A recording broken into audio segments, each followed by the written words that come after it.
Okay, so I'm going to train my pet to Mega, and this is probably going to be a successful pet. So the pet I was going for was 5 damage plus Mighty, and my pet is at Epic. It has 3 damage talents Mighty, and it's probably going to get 1 more damage talent, and I'm going to socket a damage talent. So this is going to be a perfect pet, probably. So I'll first train the pet up to Mega, and then after that, after I train the pet to Mega, I'll explain the hatches I did to get to this pet. Okay, this is the last snack. It's gonna get Pain Giver or Life Giver. This one's Life Giver. This one's Pain Giver. It's gonna be a success. Yes. Okay, I'm gonna cover my screen because that seems like the best way to do it.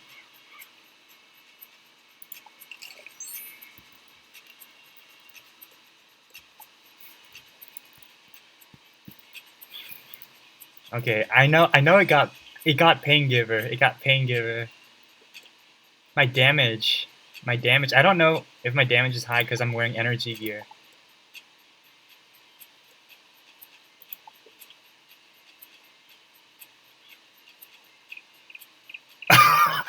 It didn't level up. I thought it leveled up at 2025, but it's 2125. Okay, well, it's 2 more snacks. Well, 3 more if I use Captain Cantaloupe. Okay. Okay. That scared me. I thought my pet failed because it didn't get one of these 2 giver talents. Okay, this is perfect. That was a scare, but I got it this time.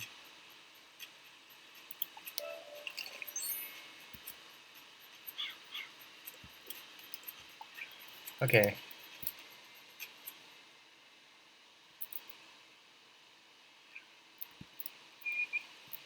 The pet got Pain Giver.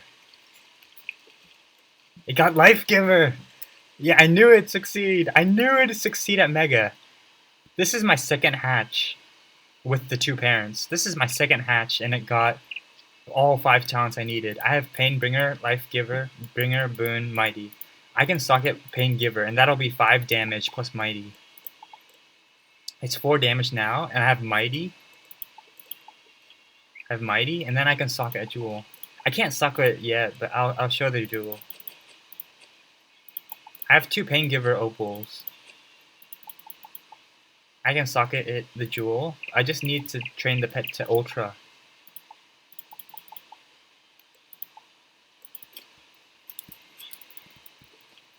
So it has Painbringer, Life Giver, Life Bringer, Boon, Mighty. It's literally 4 damage plus Mighty, and then I'm gonna socket Pain Giver.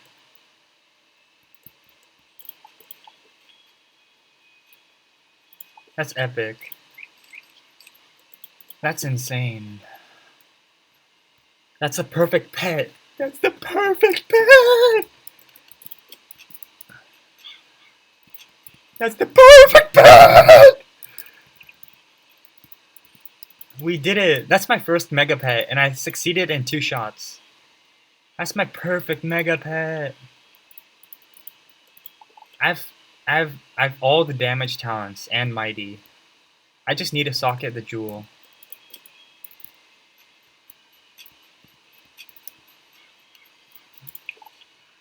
Okay, so I made this pet and I have a Pain Giver Jewel, but I don't have a Life Giver Jewel. I could have crafted a Life Giver Jewel easily since I have a lot of steel. And the consequence of getting Life Giver is I need to train this to Ultra to get to the socket Pain Giver. But if I had gotten Pain Giver instead of Life Giver, I would have had to craft the Jewel. But I have enough reagents to craft. Yeah, I have 100 steel and a lot of jade and a lot of BBQ drumsticks. So I could have definitely crafted Life Giver.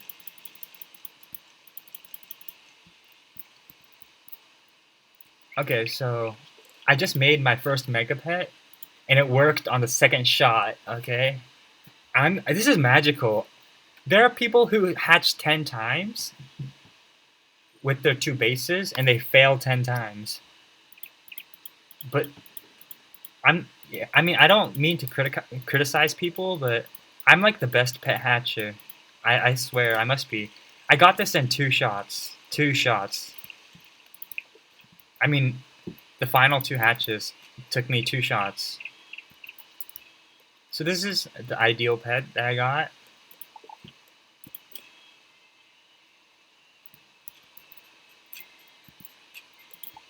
I'm going to show the hatches that I made to get here. This is my second hatched pet. Colonel Ellie. It succeeded at Mega, the second hatch. My first hatch was Chancellor Gus. It got Life Giver and then it got Death Sniper, so it failed at Adult. And then I hatched it again to get Colonel Ellie. The perfect pet! The perfect pet! The perfect pet! I succeeded in 2 hatches. I'll show it. So these are the 2 parents. Wait, no, not this one.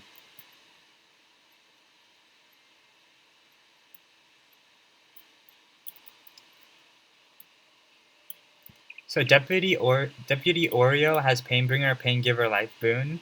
Sir Murphy has Life Giver, Life Bringer, Life Boon, Mighty. Between these 2 pets, there are 7 talents, and there are 6 unique talents. Those are all 6 of the talents I want on my pet. Painbringer, Life Giver, Life Bringer, Life Boon, Life Mighty. So whenever I hatch these 2 pets together, we're almost guaranteed to get all 5 talents, all 6 talents in the pool, and we're very likely to get all of the talents to manifest. Right? That's the first explanation. And then the second thing is when I got this pet to Epic,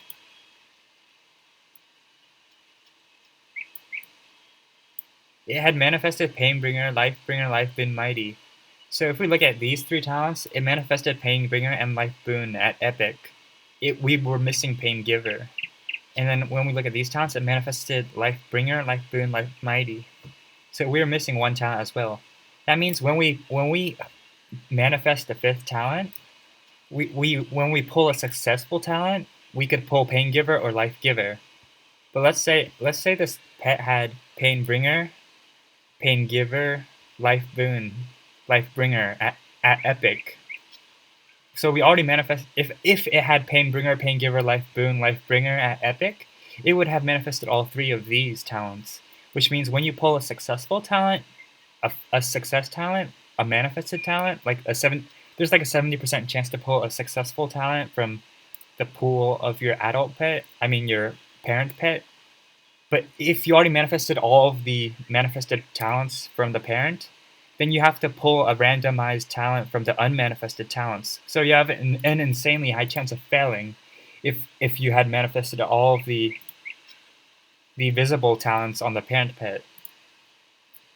That's why it's so important to have 2 ancient or 1 ancient, 1 epic pet when you're hatching to make a mega, so they can have unique talents. And so when you get to that final 5th talent, you still have 1 talent remaining on each parent pet that hasn't been manifested in the child. So that's the story of how I got my pet to succeed in 2 hatches. So as we can see in this title, I wrote the first hatch was Chancellor Gus, the second hatch was Princess Fergus. Okay, I'll explain this later. The third hatch was Colonel Ellie, and the 4th hatch was Sergeant Simon. So I first hatched this Chancellor Gus on this character, Wizard. Then I hatched Princess Fergus on a different character. And then I hatched Colonel Ellie on my Max again. And then I hatched Sergeant Simon on my other character. So I hatched 4 characters, but only the first pet failed. Colonel Ellie was a success. And then we have Princess Fergus. I didn't finish training it because Colonel Ellie was looking pretty good, so I didn't bother training Princess Fergus. And then Sergeant Simon, I didn't train it yet because I just hatched him. So basically I have 4 pets. 1 pet failed, 1 pet succeeded, and the 2 other pets haven't been trained. So my second pet, which is basically my second pet succeeded. So I got a fucking mega pet in 2 hatches. In 2 hatches. Is that not impressive? Well, it's not 2 hatches, but more like the last step only took 2 hatches. Dude, this is an incredible feat. I feel like it's very hard to find someone that gets their mega pet at 2 hatches from their 2 ancient bases to get the mega pet in your second hatch. That's an impressive feat. I'd even make it a challenge, like for other people or myself. I would actually I would like challenge people to actually equal that accomplishment or do better. Like I don't think somebody else could get a mega pet in less than 2 hatches. This is literally my second pet. My first pet failed, and then this pet succeeded. The other 2 pets, Princess Fergus and Sergeant Simon, weren't trained yet, so those don't count as fails because I didn't even train them up yet. So my second pet was a success. My second pet was a king. The king. Dude, I swear I'm one of the best at wizard101. I'm one of the best pet hatchers. I literally made this pet. I got it to Mega in two parent hatches. But it honestly took me a long time to make this pet. Well, it took a really long time, but the final step took me 2 hatches. And it took me less snacks than other people because I only brought 2 pets. I only brought 1 pet from Epic to Mega. So it really only took me a little bit of pet snacks to go from Epic to Mega because I only did it once, right? Though I still need to get it to Ultra to socket Pain Giver. This pet is epic. This pet is lit. I'm so good. Okay, so yeah, I'm gonna show my other hatches. So I was hatching this pet to make another ancient base just in case epic bases are really bad for hatching, potentially, but it worked out, so I didn't need this ancient base yet. But yeah, I'll show you the other hatches. Previously, I hatched ancient bases together to create other ancient bases, so I could get 2 ancient bases with 6 unique talents. But I used this epic pet because I didn't have an ancient pet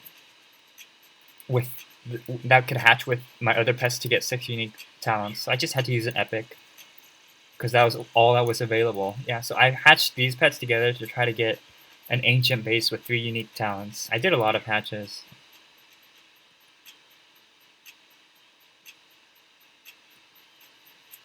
Like I did a lot of hatches. Maybe I did like 30 hatches. A lot of these hatches were adult self hatches, so they were very cheap. Yeah, I also did hatches before this, but I don't really I have those recorded as well, but these are the main hatches. I did those hatches like half a year ago. Yeah, so I was just self hatching these to create new bases. I self-hatched these adults and then made them epics, ancients, and then I hatched the ancients together to get mega pets.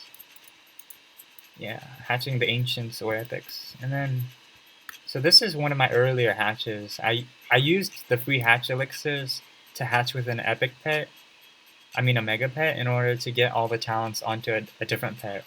In order to I'm not sure if this pet failed because it got the wrong pet body, but I was using free pet hatch elixirs to socket all the talents onto my child pet.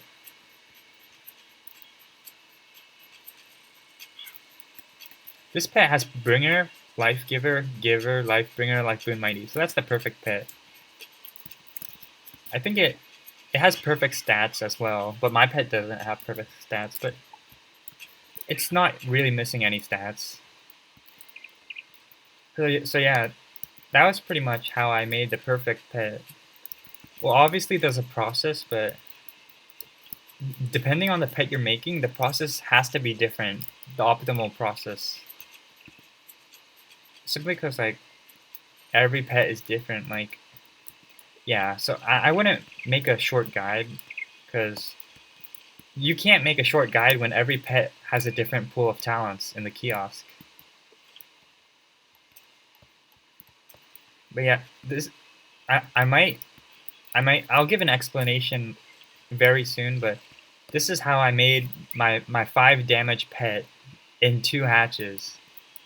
I did 2 hatches between 2 bases, and then I got this mega pet. Okay, so my explanation of why it's harder to why it's the process to get a perfect pet is different for each pet base is because let's say I want to create a storm beetle for my fire PvP wizard.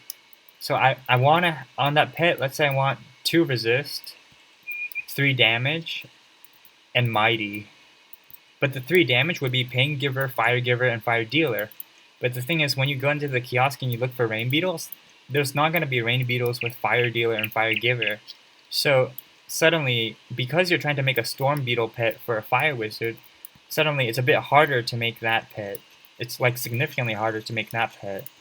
Therefore, the process to reaching the final pet is going to be harder simply because we're the different pet, we're using like a different pet body and etc.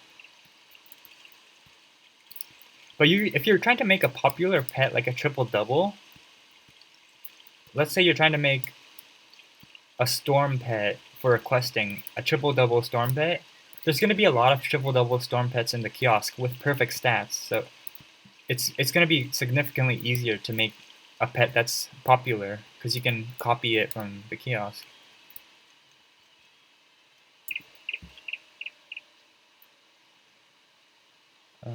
So that's the video. I'm one of the best pet hatchers, at least for just not making perfect stats, but perfect talents. Because perfect stats don't really matter. I'm missing 7 agility. It doesn't really make me lose anything in PvE or PvE. So I'm one of the best at making perfect pet talents, and this is how I created my mega pet in two hatches from two ancient bases. This is how I made the successful mega pet from 2 hatches with 2 ancient bases. I know for a fact that this isn't common knowledge, and I know that yeah, people don't really understand. Well, they didn't really. I kind of made a post on Wizard Central about like how to make pets, but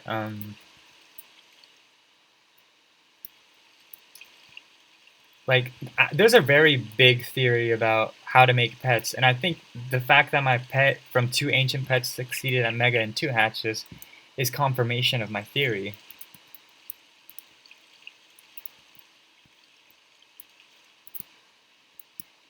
So I don't think anybody knows my theory except for people that read my post, or some people on Discord are apparently very good at making pets on Gamma's trading post. I mean, I don't really believe them. I mean, I know they make a lot of pets, but I've heard no proof of them understanding the theory behind making these pets. And this theory was made by me, and it's pretty incredible. It's a pretty incredible theory, and it pretty much proves itself when you're making pets, when you're training pets. Like I got this pet in 2 hatches. In 2 hatches, Colonel Ellie, and Chancellor Gus were hatched from these 2 ancient or epic bases, and they succeeded in 2 hatches.